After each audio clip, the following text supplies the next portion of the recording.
good morning. Here we are on the north shore of Auckland, and we've just spied what we've come to have a look at and hopefully get loaded on the trailer after coming all the way from the central North Island in Ohakune. This is the first view that we have, and I got told that there possibly wasn't much chance of the wheels turning, but interestingly enough, I gave it a bit of a yank and a shove, and yep, they're turning. So yeah, we've got turnage this morning. It's about 7:30 AM, and yeah, we're about to get started. So yeah, as soon as we get a little bit more progress and actually get the trailer down here, because it's a long downhill driveway, we'll get back to you. Stand by. Right, we're starting to lift off some of the covers and get a little bit of a feel of what we're in for. Yeah, here's the cockpit, the business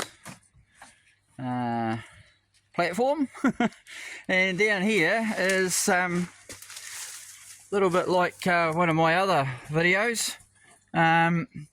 Goodness gracious me, we've got some air scoopage, and if we lift her up, believe it or not, well, we haven't got a fuel tank in the back. What have we got? Goodness gracious me. Right, we'll have to come back and have a bit of a closer look at that one. That's got me really confused now. Alright, back soon.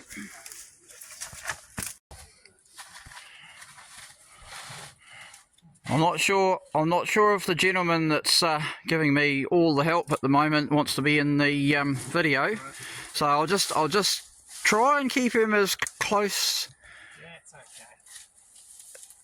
to being out of the video with still being able to check out what it's looking like for the first time with all the covers off. And they're everywhere. Cover City. Wow, what a hot rod. Is that beautiful, or is that beautiful? Wow. Alright, we've got some work to do. Back soon. Okay, we've got the vehicle down here just for a backup. A little bit of a right angle turn to try and get out of here and maybe get it set up for the trailer, not quite sure. Yeah, might bring the trailer down next once we've sort of maybe got this unnestled from where it's been nestled for not quite sure how long. So anyway, yeah, let the work begin. All the other gents here are doing 10 times more work than me. Alright, stand by. Alright, we do have a little bit of a problem here. Not quite sure how we're going to get over it. But what's left of the bottom link, bottom A-arm, cross member is not there anymore. It's not attached anymore. So we've got, it's just hanging and swinging at the bottom, if you get my drift. And it's not much better on this side.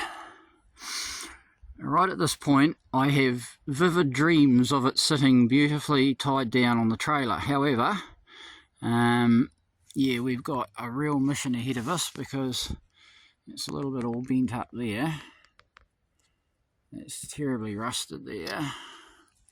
It's got huge potential, but my oh my, it needs one massive amount of work, especially on the front end. The front end's going to have to be completely rebuilt, and I'm not sure what the tube chassis is going to be like. But anyway, yeah, not for the faint-hearted. We've got a little bit of a bottoming out situation, but the most concerning one is the fact that we haven't really got front steerage or anchorage of the bottom part of the both side A-arms to the chassis or cross member. Alright, let's see what we can nut out. Visions of match straps come to mind. We might be able to strap it up somehow and get it anchored and working and turning and rolling. Alright, stand by.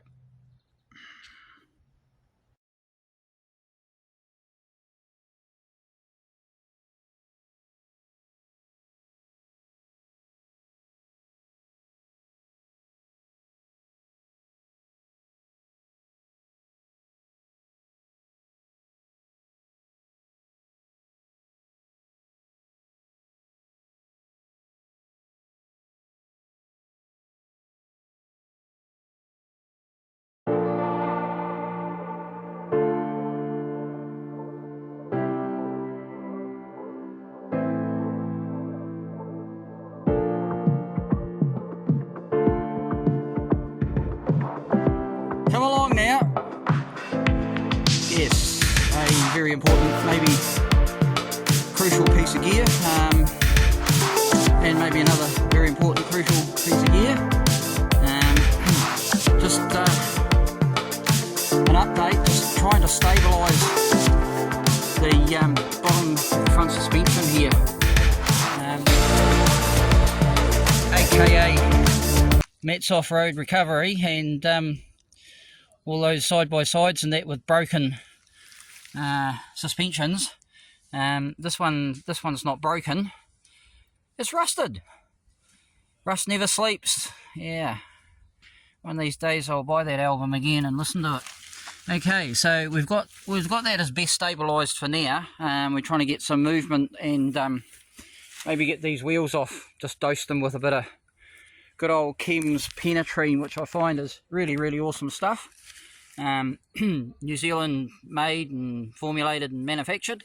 So we're dosing up the wheels, hopefully to get the wheels off, get some air in the tyres, hopefully they hold air, and then we can start getting a little bit of movement, as she's quite well bottomed out at the back here.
just recorded to send you notifications. Are you right there for a second? Yeah. Yeah, it is working. Yeah, Mark here. I'm just up the hill here with Paul Walbrand, come to pick up a couple of wheels off Trade Me, and I've got the rear engine beast on the trailer, and he had a couple of interesting things to say about it. I wondered if you mind. Can you tell us again, Paul? Yeah, sure. Okay, so if it's the car I think it is, and I don't know who else would have made an Austin 1800 engine special. It's the Fraser-Francis. It was put together by Bob Francis and Ian Fraser, circa 1971 thereabouts, and they used it quite a lot on some club events. Ian's passed away. He was an engineer with Ministry of Works, and Bob is an accountant. He's retired now. Moved up to Keepers Beach in 1975. That's Bob Francis. Yeah, okay. Bob Francis. Okay. Yeah. So he's still around. So if I need to contact him, yeah, I'm sure Bob. Okay. Would like. I've just asked his son-in-law for his phone number. Oh, awesome! Thank you. Yeah. Okay. I'll send these photos to him. Yep. And yeah, I'm sure he'll be very interested. Oh, well, thank you so much, Paul, for that. Really appreciate it. Yep. Okay. Thank you. All right.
So we've now managed to get the rear engine beast back home, and having a good look around it.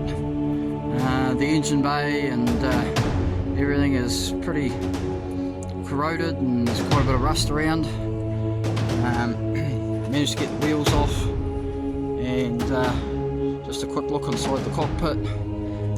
Still got a lot of leaves and debris. And okay, as mentioned, unfortunately this is what we've got to deal with in the front. We've got a lot of rust issues, mainly in the front, where the front cross member and the front chassis rails have completely rusted through and rusted away. This left hand side chassis rail completely gone. Some of the right hand side one is still remaining. The suspension unfortunately has all but disintegrated in places, so all this has got to come off. And as mentioned, back in the 70s they used the first of the epoxy panel bonds to put a lot of this together, as well as hundreds of pop rivets. So it's going to be interesting seeing how we actually get to dismantle it, because pretty much most of the front end at the moment is being held on by the bodywork. I believe this is for air to escape for the cooling system, because the radiator is in the front and the coolant pipes run down the length of the vehicle to the engine at the rear, and underneath that cover there I believe is the clutch and brake master cylinders, which will need quite a bit of work. And we'll pop over to the right hand side. The right hand side suspension is looking in somewhat better shape, but still unserviceable. Some parts may be salvageable. Lots of rust, and unfortunately no steering at the moment. The steering is locked up. The steering rack and pinion may be salvageable. However, I understand this is Vauxhall, HBHC Vauxhall Viva, from about 71, 72 maybe. This was changed from the original suspension that the gentleman that built it used, Mr. Fraser and Mr. Francis. Built a very trick front independent suspension into it, but it has been changed. Some say it was changed to Triumph Herald, Triumph Vitesse. However, this is definitely not Triumph Herald or Triumph Vitesse, namely because if we have a little bit of a look over here, this is Triumph Vitesse, so definitely it has not been changed to Triumph Vitesse. Yeah, so anyway, we've got quite a lot of cleanup and dismantling work ahead of us. I'm going to start on the interior and clean that up, have a look and see what other bits and pieces may be lurking behind the seats. It's like not a proper seat, but yeah.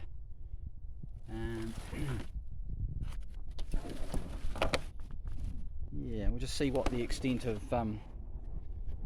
the rust and corrosion and water ingress has been like, and then we'll start on the front suspension and completely dismantle the front suspension and see how far we get with removing the guards and some of the front body work, and work our way into the interior. Okay, thanks for watching. Stand by for more updates. Just going to do a quick walk around, starting from the rear. The vehicle has been warranted and registered a long time ago. It's still an NZTA record of the registration. We're looking at the Austin 1800 engine and transmission, and the rear suspension from the open rear.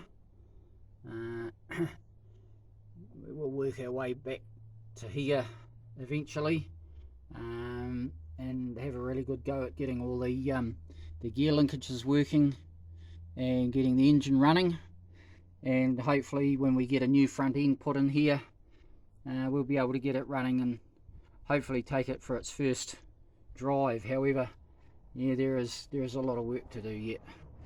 So just quickly a walk around. Yeah, interesting rear number plate light. I know what that one's about. Anyway, yeah, we have the, as already mentioned, chevron rear guards and chevron front guards. We've got quite a pronounced air scoop on the rear. The rear hatch lid lifts up quite easily with the engine under here.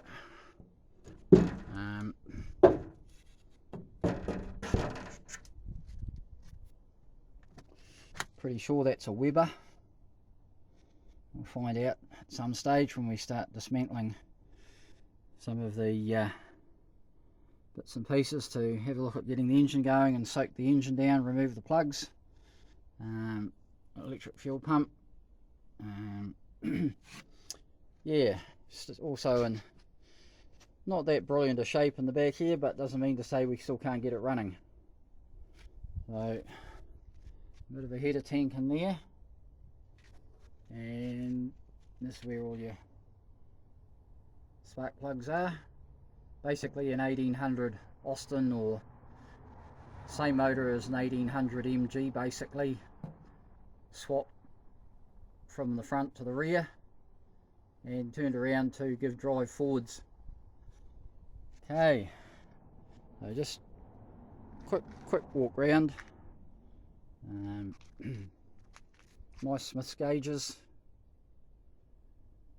very nice positioning, good solid front windscreen, good quality finish on everything, beautifully put together.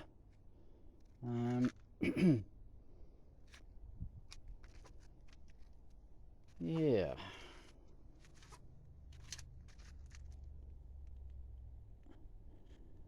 So